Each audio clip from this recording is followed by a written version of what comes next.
మీరు మీటింగ్ ఎందుకు పెట్టుకున్నారా బాబు? మేము చేయమన్నామా? ఎక్కడైనా అన్నామా? 42 డిక్లరేషన్ చేస్తాము. సిద్ధరామయ్య వచ్చిండు, రేవంత్ రెడ్డి చెప్పిండు. ఆ మీటింగ్లో ఇంకోటి కూడా అడిగిన, అయ్యా ఇంత బడ్జెట్ మాకు సరిపోదు రేవంత్ రెడ్డి గారు, మా జనాభా ఎక్కువ ఉన్నది, దానికి పెంచాలన్నాడు. దానికి కూడా రేవంత్ రెడ్డి అష్యూరెన్స్ ఇచ్చిండు, బీసీ బడ్జెట్ కూడా పెడతాను. ఇన్ని మేము మంచి పనులు చేస్తుంటే దాన్ని ఏదైనా ఉంటే సలహాలు ఇయ్యండిరా బాబు, సలహాలు ఇయ్యండి. తప్పనిసరిగా మంచి సలహా ఉంటే దాన్ని రేవంత్ రెడ్డి ఇంప్లిమెంట్ చేస్తా అని చెప్పిండు ఆయన ఓపెన్గా. మీరు అసెంబ్లీకి రారు, అసెంబ్లీలో కూడా పెడతారు. వచ్చినోడు ఆయన నాయకుడు అయితే ఎక్కడ ఉన్నాడో మరి కేసీఆర్ గారు 10 ఏళ్ళు ముఖ్యమంత్రి చేసిండు. అదేవిధంగా ప్రగతి భవన్ పేరును మార్చి అది మహాత్మా జ్యోతిరావు పూలే ప్రజాభవన్ చేసినాం. మేము చేసినామా లేదా? వచ్చిన ఫెన్ స్ట్రోక్ తోటే ఫస్ట్ డేనే అది ప్రజలకు ఉపయోగపడే భవన్ అని చెప్పినామా లేదా? ఇలాంటి చెప్పుడు పోతే ఈ ఒక్క సంవత్సరంలో ఇన్ని అభివృద్ధులు చేస్తుంటే దాన్ని ఓర్వలేక నోటికి వచ్చినట్టు మాట్లాడడం బంద్ చేయండి. మేము కూడా మాట్లాడగలుగుతాం, కానీ మాది ఒక కల్చర్ ఉన్నది. ఒక కల్చర్ ఏదో వేరేవాడు మాట్లాడుతుంటే దానికి కౌంటర్ ఇవ్వాలి అనే మాకు ఆలోచన లేదు. ఎందుకంటే వాడు మాట్లాడుతూనే ఉంటాడు, మేము అభివృద్ధి చేస్తూనే ఉంటామన్న. ఇది మా కల్చర్.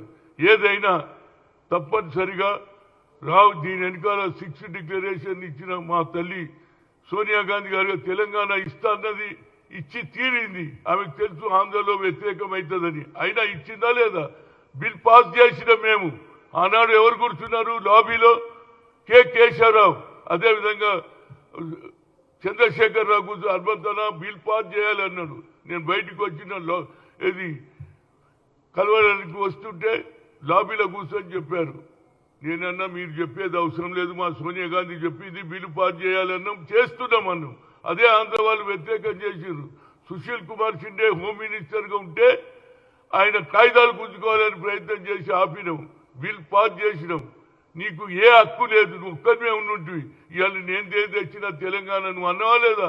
ఏ దినం తెలంగాణ ఇస్తే నేను ముఖ్యమంత్రిని గాను ఒక హరిజన్ను చేస్తాను చేసినవా? కాళ్ళు కడిగి నెత్తి మీద పోతున్నారు. సోనియా గాంధీ నువ్వు అవమానం చేస్తావు. అదేవిధంగా మీరా కుమారి, మీరానా గీరా అంటావు. మీరా కుమారి దాని వల్లనే ఇవాళ బిల్ పాస్ అయింది. ఆమె పార్లమెంట్ ఆమె స్పీకర్గా ఉండి బిల్ పాస్ చేసిందా లేదా? సుశీల్ కుమార్ షిండే రాజ్యసభలో బిల్ పాస్ చేసిందా లేదా?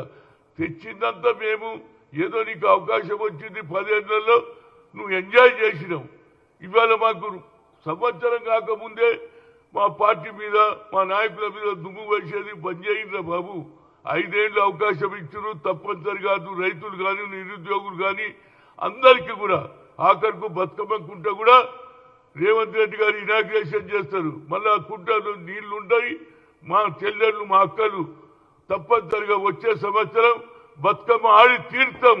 దానికి కూడా ప్రయత్నం చేస్తున్నాం. ఎందుకంటే ఆ రోజు మీ పార్టీలు ఉన్న వాళ్ళే ల్యాండ్ని కబ్జా చేస్తే దాన్ని విముక్తి చేసి బతుకమ్మ ఆడేందుకు బతుకమ్మ గురించి మాట్లాడే హక్కు మీకు లేదు, మాకున్నది.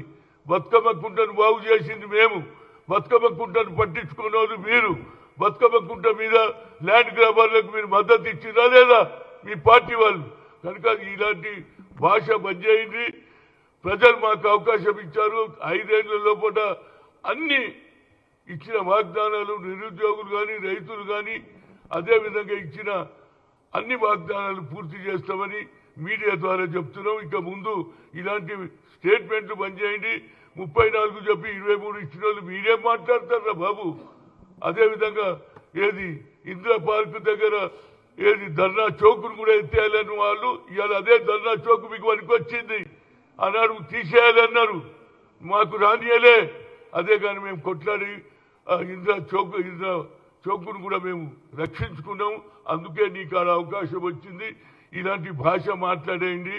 సోనియా గాంధీ ఇచ్చింది తల్లిని నువ్వు మర్చిపోయి తెలంగాణ పార్టీని మార్చి బీఆర్ఎస్ పెట్టినప్పుడే నువ్వు ప్రజల దగ్గర దూరం అయిపోయినావు. ఇప్పటికంటే మాటలు బంద్ చేసి గత తప్పులు తెలుసుకొని ఇచ్చిన సలహాలు ఏదైనా ఉంటే మా ముఖ్యమంత్రి తీసుకోవడానికి రెడీగా ఉన్నాడు. దాని మీద కాన్సన్ట్రేట్ చేయమని అయితే సీనియర్ నాయకుడిగా, మాజీ పిసిసి అధ్యక్షుడిగా, ఓబీసీ ఎంపీసీ కన్వీనర్గా ఒకసారి రిక్వెస్ట్ చేస్తాం. ఇంకా మీరు ఇట్లనే మాట్లాడితే మేము కూడా గట్టి జవాబు చెప్పవలసి వస్తుంది. ఎందుకంటే మా కల్చర్ కాదు. మీ కల్చర్ వేరు, మా కల్చర్ వేరు. ఈ దేశంలో హిందూ, ముస్లిం, సిక్, ఇసాయి అందరు కలిసి సెక్యులర్ దేశం. దాన్నేమో బీజేపీ ఈ హిందూ దేశం చేయాలని అదే ఆలోచనతో రాజీవ్ గాంధీ గారు సద్భావన పెట్టారు. ఆయన కొడుకు అయినటువంటి రాహుల్ గాంధీ కన్యాకుమారి నుంచి కశ్మీర్ దానికి దించి దేశంలో ఎవరు చెప్పలే. క్యాస్ట్ వైజ్ సెన్సస్ బై కరుంగా అన్నాడు. జితనా ఇచ్చేదారి ఉత్తి భాగీదారి అన్నాడు. 50% ఫీలింగ్ కూడా ఎత్తేస్తా అని చెప్పినటువంటి నాయకుడి నాయకత్వం కావాలన్నా, లేకుంటే నరేంద్ర మోడీ, లేకపోతే ఏది బీఆర్ఎస్ పార్టీ వాళ్ళు ఆలోచన చేసుకున్న బాబు మా పార్టీ ముందుకు పోతుంది, ప్రజలకు ఇచ్చిన హామీలు నిలబెట్టుకుంటాం. Thank you.